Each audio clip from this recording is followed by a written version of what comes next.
Chapitre 2, verset 16.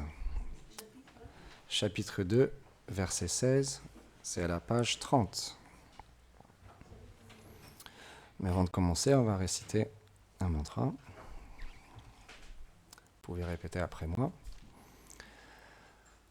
Om Namo Bhagavate Vasudevaya.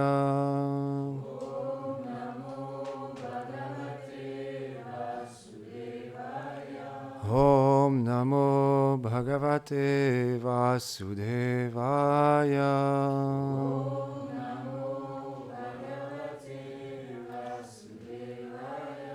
Om Namo Bhagavate Vasudevaya.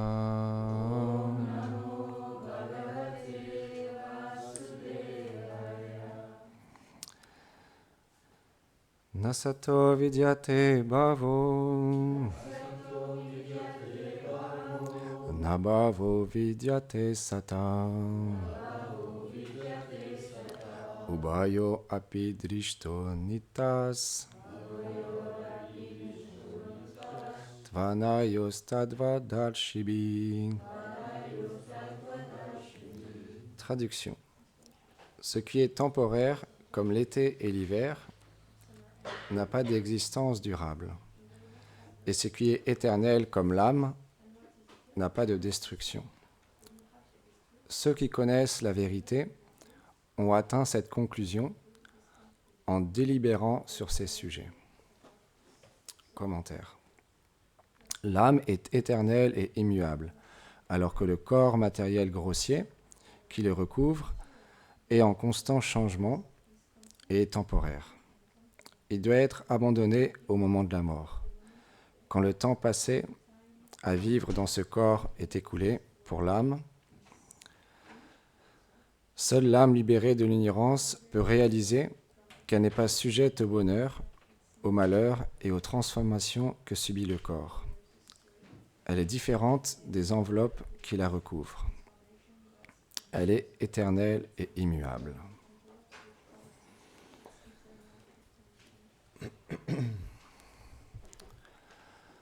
Om Ganati Milandasya Ganam Janam Sharakaya Shakshu Militam Yena Tasmai Shigurave Namaham Namaham Vishnu Padaya Krishna Preshtaya Bhutare Shrimate Bhakti Vedanta Swami Niti Namine Namaste Sarasvati Deve Gauravani Pracharine Nirveshesha Shunyavadi Pashyatya Deshataline Jai Shri Krishna Chaitanya Prabhu Nityananda Shri Advaita Gadadhar Shivasadi Gaura Bhakta Vrinda Hare Krishna Krishna Krishna Hare Hare Hare Rama Rama Rama Hare Hare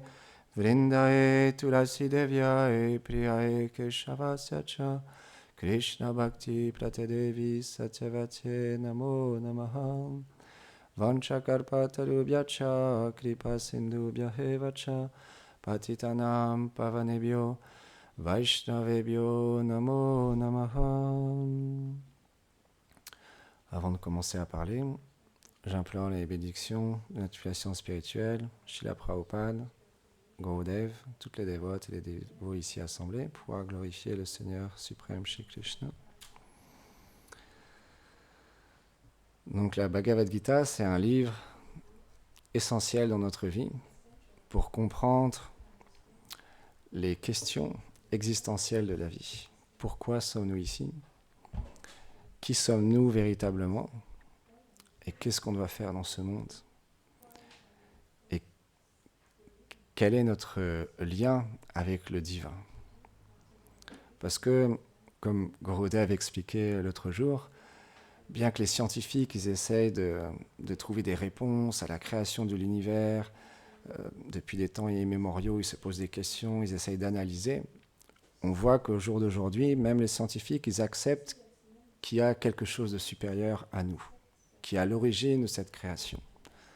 Parce que si on prend juste un petit terrain de terre de 1 mètre carré, on va dans la forêt, on creuse et on voit qu'il y a la vie partout. Sous terre, dans la forêt, il y a tout un tas d'insectes, de vers de terre qui sont là et qui ont une raison d'être ici. Tout a une cause dans ce monde. Tout est parfait. Si on analyse, c'est vraiment extraordinaire. La création, c'est quelque chose d'extrêmement complexe.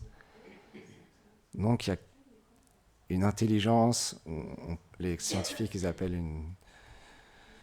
une cause supérieure. Et en sanskrit, on nomme ce créateur en sanskrit Krishna. Ça veut dire Dieu l'infiniment fascinant.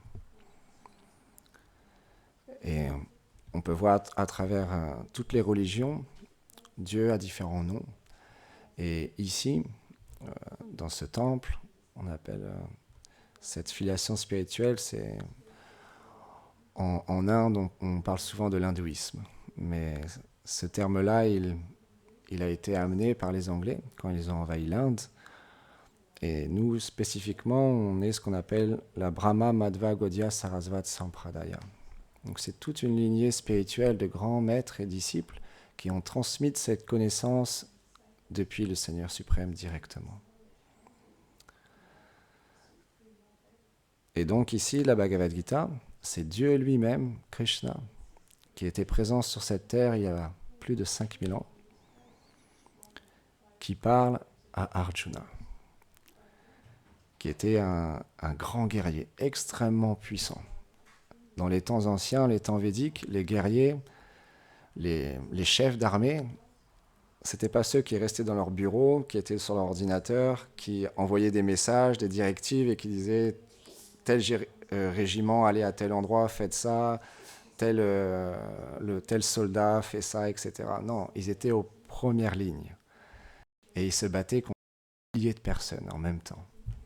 Ils avaient des pouvoirs, une force illimitée. Et Arjuna, c'était le guerrier le plus puissant de cette bataille. Mais au moment de la bataille, parce que c'est une guerre qui allait avoir lieu entre deux grandes armées, les Kauravas et les Pandavas. Et dans le camp des méchants, on va dire, il y avait des grandes personnalités comme Duryodhana qui étaient extrêmement envieuses, qui voulaient le pouvoir simplement pour eux-mêmes, pas pour le bien du peuple. Pas pour rétablir ce qu'on appelle en sanskrit le dharma, c'est le principe fondamental de l'âme que d'avoir une connexion avec le Seigneur. Et normalement, les dirigeants, ils sont là pour nous aider à retrouver cette connexion. Mais Duryodhana, il n'était pas du tout dans cette optique. Au contraire, il avait de l'envie envers le Seigneur suprême.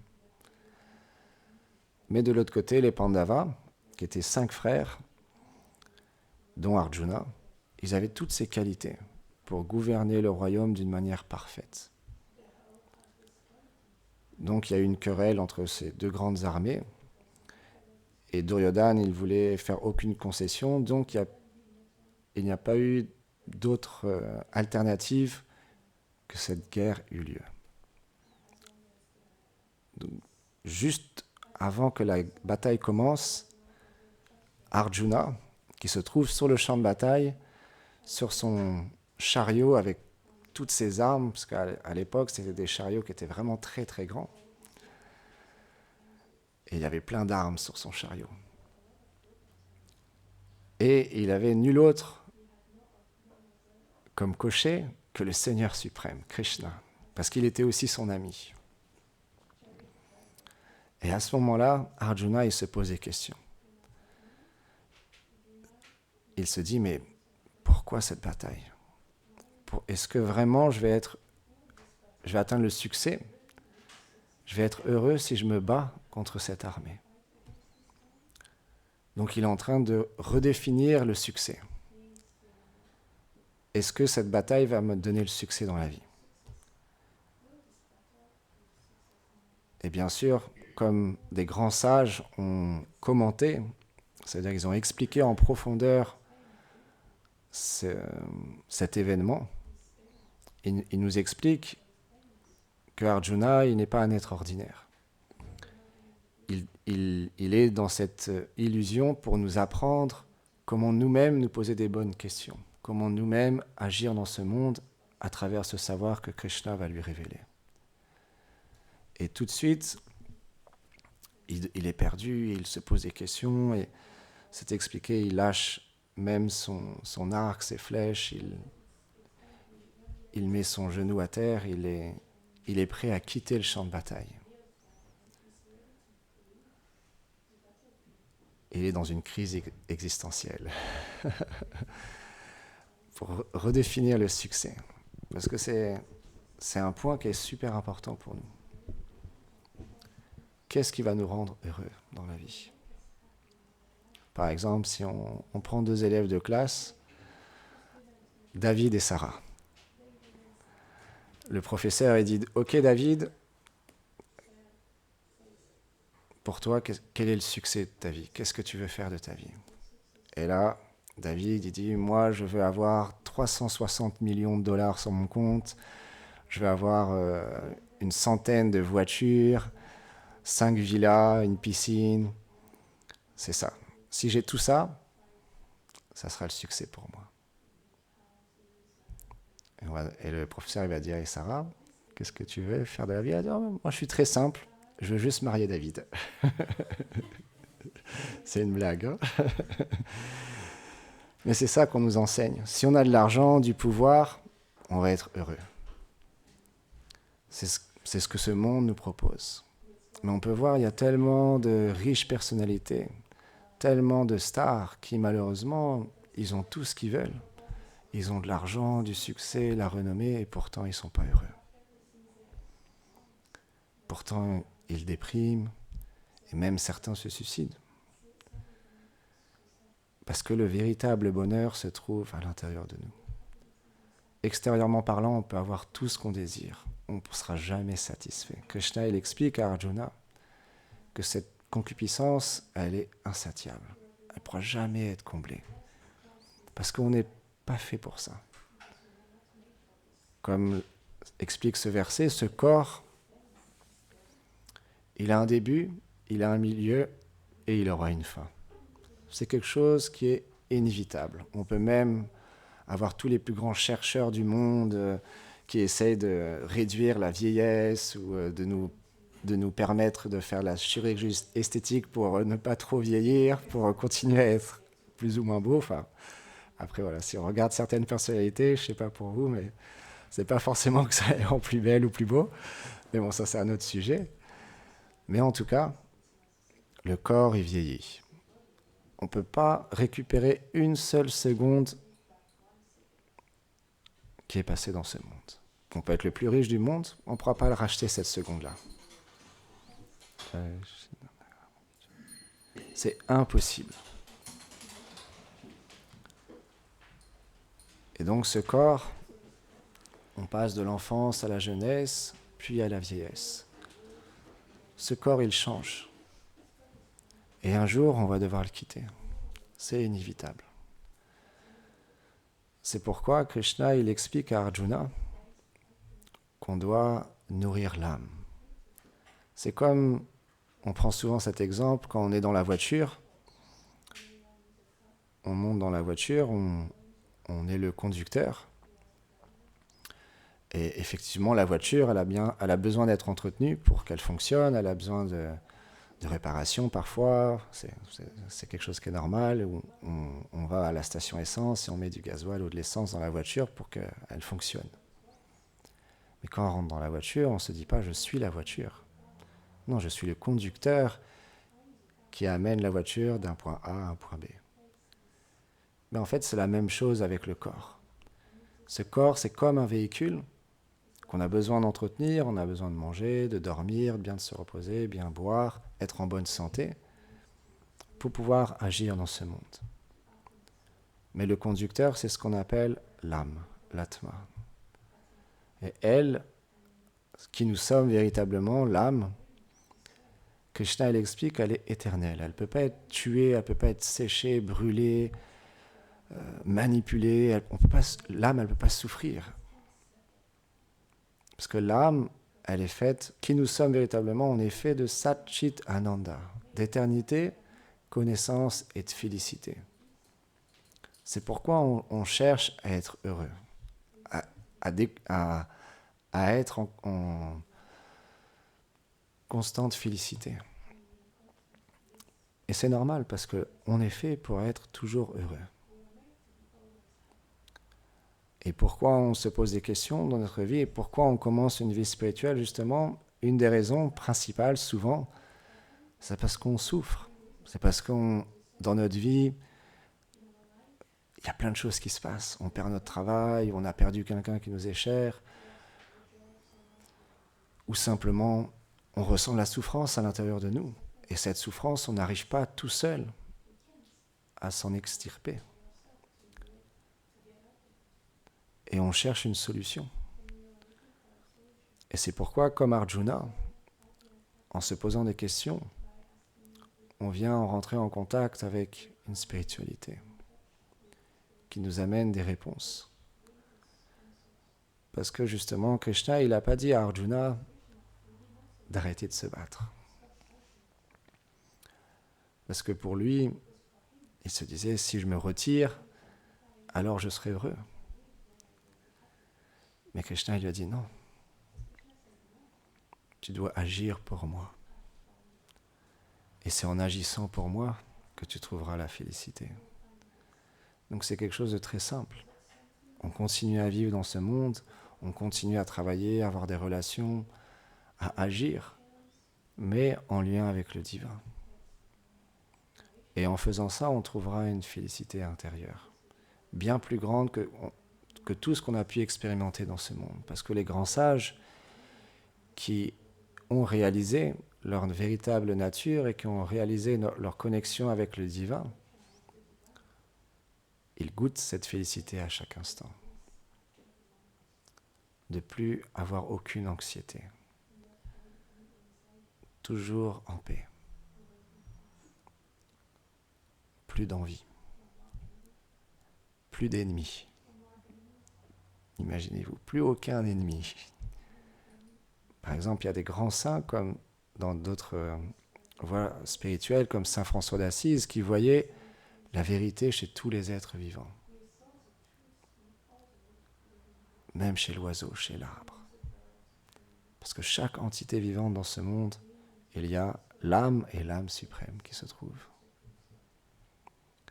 C'est pourquoi un sage, c'est quelqu'un qui respecte toutes les entités vivantes. Et il voit la vérité chez chaque personne. Et Krishna, ici, il explique à Arjuna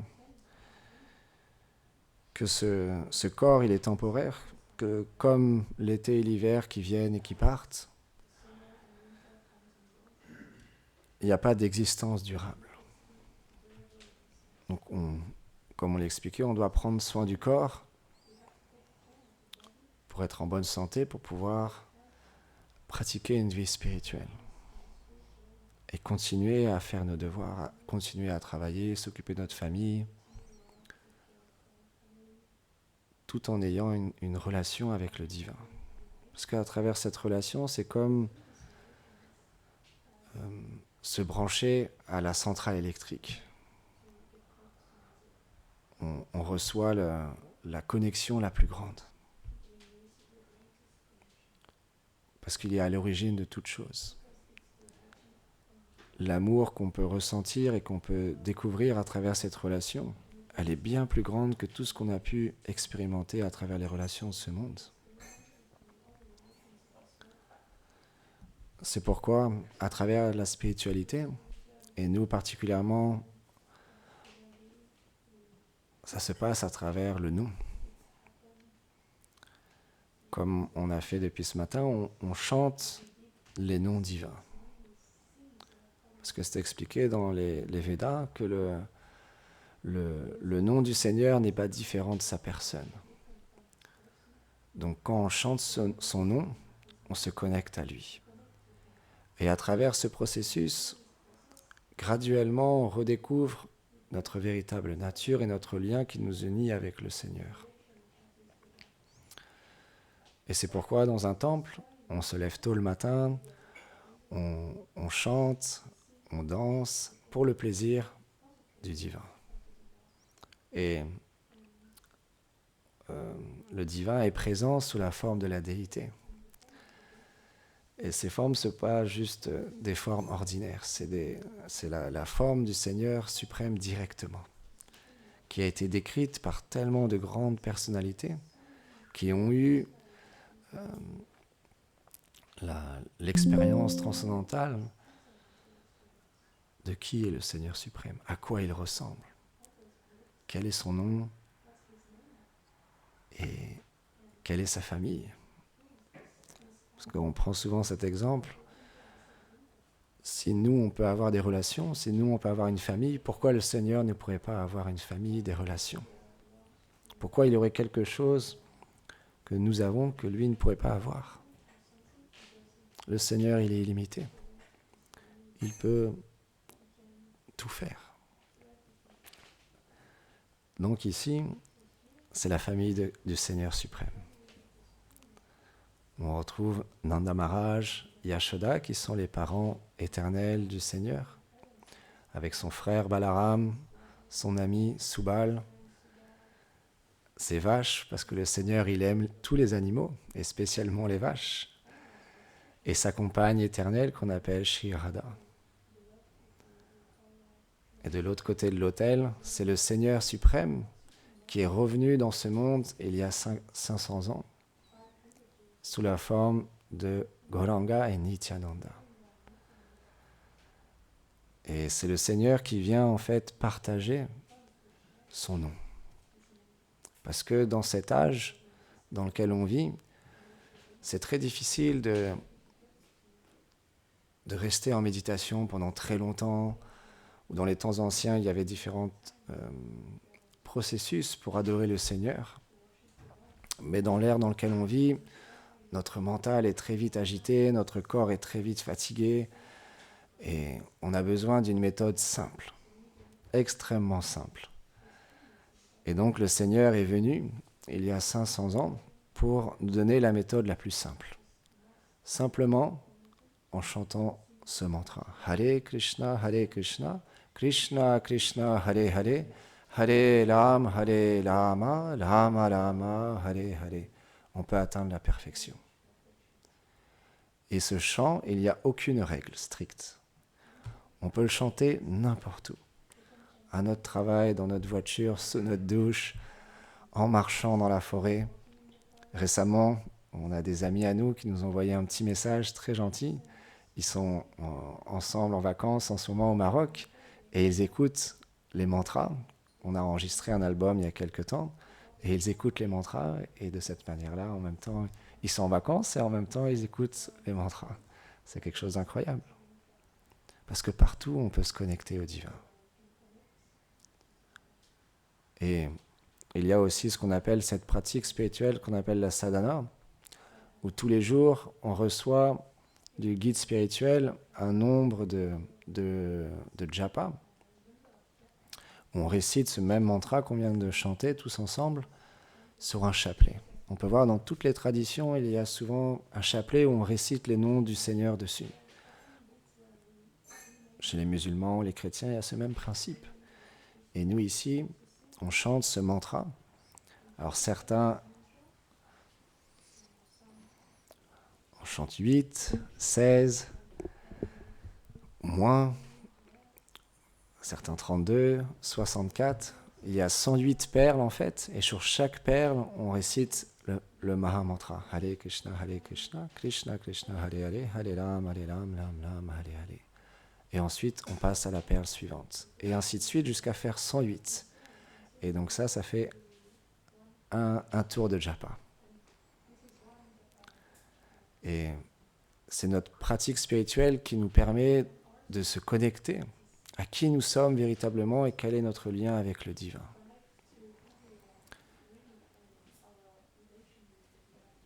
Et c'est un processus qui marche. 100%. Simplement, il faut y mettre tout notre cœur, toute notre sincérité. Et plus on y met notre cœur, notre intention, plus on expérimente le Seigneur directement à travers ce chant. et c'est graduel. On prend souvent aussi cet exemple, c'est comme on va dans un vieux grenier et puis on trouve un miroir qui a été entreposé dans ce grenier depuis très longtemps. Et on prend le miroir et puis on se regarde dans la glace, on fait mais je vois rien, comment ça se fait, c'est bizarre, ça marche pas. Le miroir il marche plus du tout. On peut se mettre en colère, on peut se dire ah, il est inutile ce miroir. Mais si on descend le miroir, on se calme, c'est pas le miroir qui a un problème.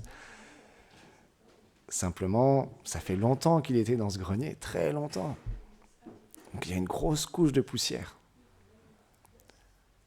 On prend des outils, des chiffons, et on nettoie. Et petit à petit, on nettoie, on nettoie, on nettoie. Et plus on le nettoie, et plus on se voit. Et plus on réalise, ah non, le miroir, il fonctionne. C'est juste que ça prend du temps, il fallait que je le nettoie. Et c'est la même chose avec le Mahamantra. C'est un processus de nettoyage, dans un premier temps, où on nettoie toutes les impuretés de notre cœur, toutes les fausses conceptions qu'on peut avoir, qui font que graduellement, il y a cet amour qui s'éveille en nous. Mais c'est graduel. On prend aussi un autre exemple très intéressant. Un jour, William de Ligny, notre maître spirituel ici présent, il s'est rendu dans un cabinet médical. Et il est allé dans ce cabinet et le médecin, il a ausculté tout ça, il lui a prescrit la médecine et il lui a donné sa carte vitale. Et au dos de la carte, c'est marqué qu'il habite dans un monastère. Et là, le docteur, il a dit quoi ? En l'an 2000, vous êtes un moine ?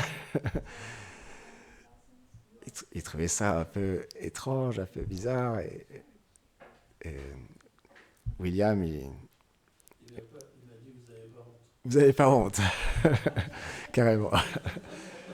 Vous n'avez pas honte d'être un moine en l'an 2000. C'est ringard.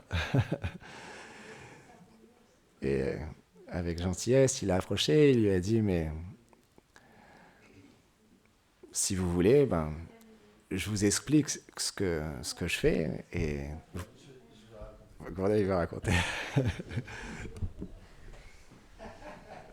que c'est vraiment très intéressant. En fait, on cotise à la CAVIMAC, la Caisse nationale des cultes. Et donc, j'avais été voir un docteur et je lui donne ma carte vitale. Et à ce moment-là, il dit, mais c'est quoi cette Caisse nationale, cette caisse de sécurité sociale? Je lui dis, mais c'est la Caisse des cultes. Mais pourquoi? Je lui dis, je suis un moine. Il dit, quoi? Vous êtes un moine? En l'an 2000, vous n'avez pas honte? Alors, je me suis dit, bon, qu'est-ce que je fais? Parce qu'il était vraiment sur l'ego d'être supérieur et t'écraser, quoi, vraiment. Il était vraiment spécial comme garçon. Et je lui ai dit, bon, je vais pas laisser faire, je vais quand même lui donner une leçon.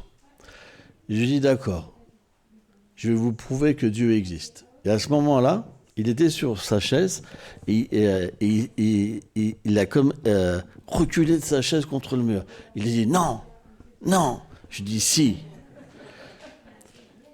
Je vous dis de faire ça et vous verrez Dieu. Il dit, non, je vous crois, mais j'ai pas envie de voir. Tiens, tu peux reprendre.